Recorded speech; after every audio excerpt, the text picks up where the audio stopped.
What happens when an ordinary man writes a whole world out of imagination? When he wrote love, the world wept. When he wrote revenge, even kings trembled. And when he wrote death, his words became immortal. In the stillness of night, a theater glows. No spotlight. No microphone. Only one man, writing fate with his words. His name, William Shakespeare. But this isn't just a story of a playwright. This is the journey of a boy who had no money, no noble bloodline. Only a burning imagination, and emotions so deep that every word still touches hearts today. Yet behind that imagination, there was poverty, ridicule, lies, betrayal, and the greatest question of all. Was Shakespeare even one man? Did you know, the world's greatest writer had only 7 years of formal education? No university degree.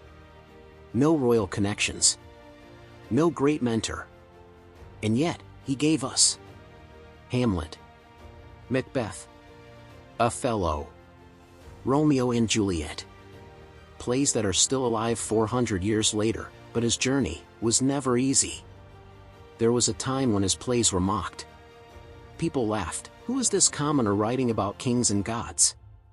He didn't answer them. He kept writing. And then, he changed the world.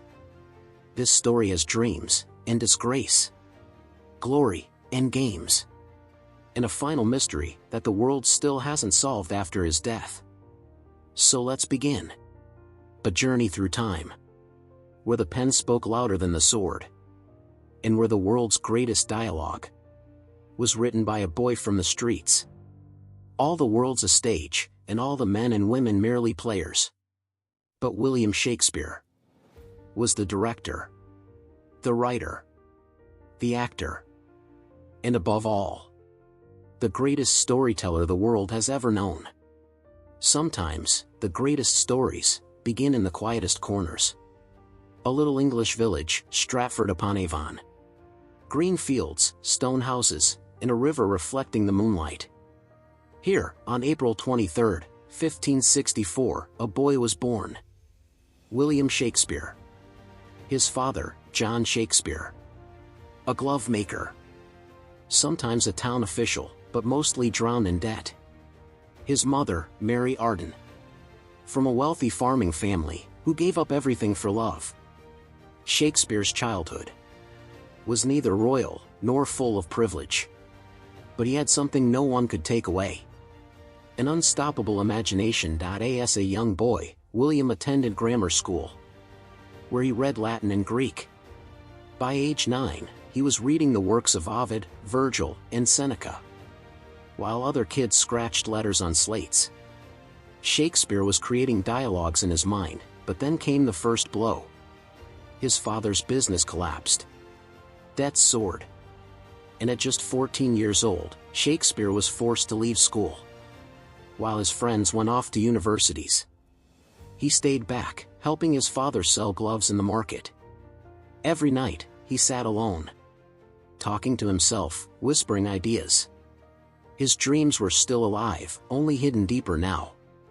Those very dreams would one day become to be or not to be. At age 16, another twist. He fell in love with Anne Hathaway, a woman 8 years older. People laughed. A poor boy marrying her? He's finished. But Shakespeare didn't care. He married for love. They had 3 children, Susanna, and twins Hamnet and Judith. But tragedy struck again. His son Hamnet died at just 11 years old. Shakespeare drowned in grief. That grief would bleed into his writing. Time moved on. The household struggled. Money was tight. Life was harder. Then, one day, Shakespeare made a bold decision. Leave Stratford. Go to London. He knew, if he had to write a story, he had to reach the stage where the world listened. He dreamed of the Globe Theatre. London. A name that would last forever. When you have nothing, your dreams become your sword. And Shakespeare was ready to write his destiny. When you enter a city with nothing, the world doesn't see a dreamer. It sees a nobody. London, late 1580s. A city buzzing with traders, poets, thieves, kings, and now, one unknown young man. William Shakespeare. He had no home here. No stage. No name. Only a bag full of unfinished ideas. And a fire inside him that could burn empires. He wandered the streets. Standing outside theaters. Watching performers rehearse. Learning, observing. But never being noticed. There were hundreds of playwrights in the city. Some rich. Some respected. Some ruthless. Who would even listen to a nobody from Stratford? To survive, Shakespeare did small acting jobs in local plays. He was barely paid. But with every stage he stepped on, he listened more. Watched more. Learned everything, from the actor's timing, to the crowd's reactions. He wasn't just acting. He was absorbing the soul of theater. And then, 1592. The first spark. A popular writer of the time, Robert Greene, mocked Shakespeare in a pamphlet. "There's an upstart crow, beautified with our feathers." It was meant as an insult. But it proved one thing. People had started noticing him. And Shakespeare? He didn't reply. He wrote. He poured his pain into his first major success. Henry VI, a history play in 3 parts. Crowds rushed to the theaters.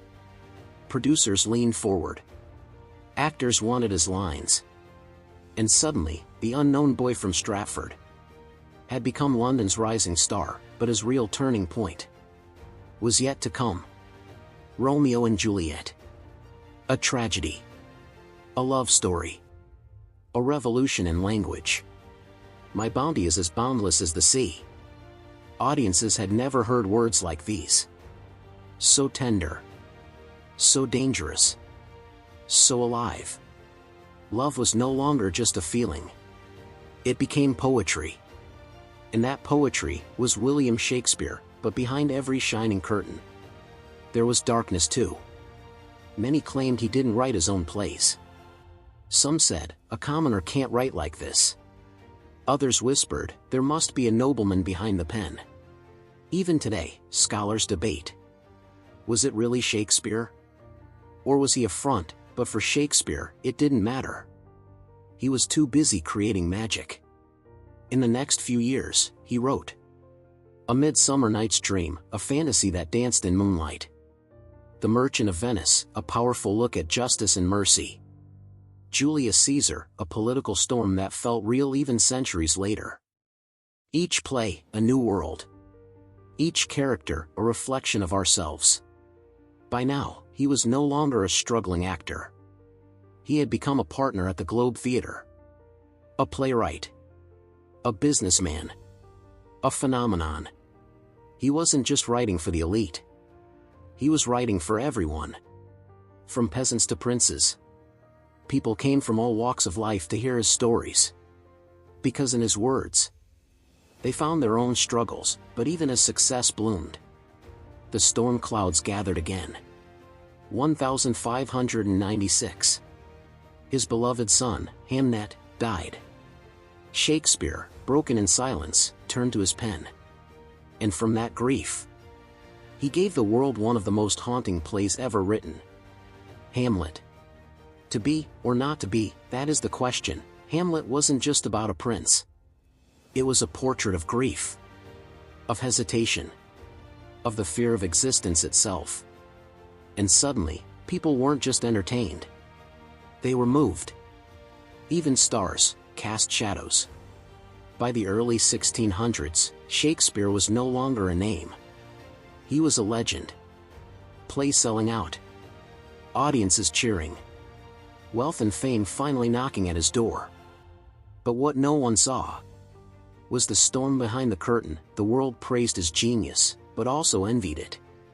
Rival playwrights whispered behind his back. Some accused him of stealing ideas. Others said, he's just lucky. A one-hit wonder. And as fame grew, so did the doubts. Even Shakespeare began questioning. Am I really that good? Or just in the right place at the right time. Then came a blow no artist can prepare for. The Plague. London. 1603. Theaters were shut. Audiences vanished. Silence replaced applause. For over a year, the stage stayed empty. And for a man who lived through stories, that silence was unbearable. He could have stopped. Retired. Lived off the money he'd earned. But instead, he wrote deeper. Locked in a dark room, he gave birth to a story that mirrored the chaos outside. King Lear. A tragedy so brutal, so raw, that even today, it shakes readers to their core. But the suffering didn't stop. In 1613, the unimaginable happened. The Globe Theatre, his temple, burned to the ground. A stage fire during a performance of Henry VIII swallowed it in flames. Years of dreams, reduced to ashes in minutes. It was a tragedy beyond words. But Shakespeare didn't scream. He didn't curse the heavens. He just stayed quiet. And wrote again, around the same time. He began to drift away from the spotlight. His writing slowed. He returned to Stratford, to his family, especially his daughter, Susanna. Many believed he had retired. But in reality, he was preparing to say goodbye. But even in his final years, controversy chased him. Some said he never really wrote any of it. Others claimed he was just a mask for someone richer, more educated. And worst of all, many of his manuscripts were lost. His work survived not because he protected it, but because his friends and fellow actors, after his death, compiled and published it in what we now call the First Folio. Had they not done that, we may have never known Shakespeare. He died on April 23, 1616, on his 52nd birthday. No grand funeral. No royal honor. Just a simple grave. With a strange warning carved on his tombstone. Blessed be the man that spares these stones. And cursed be he that moves my bones.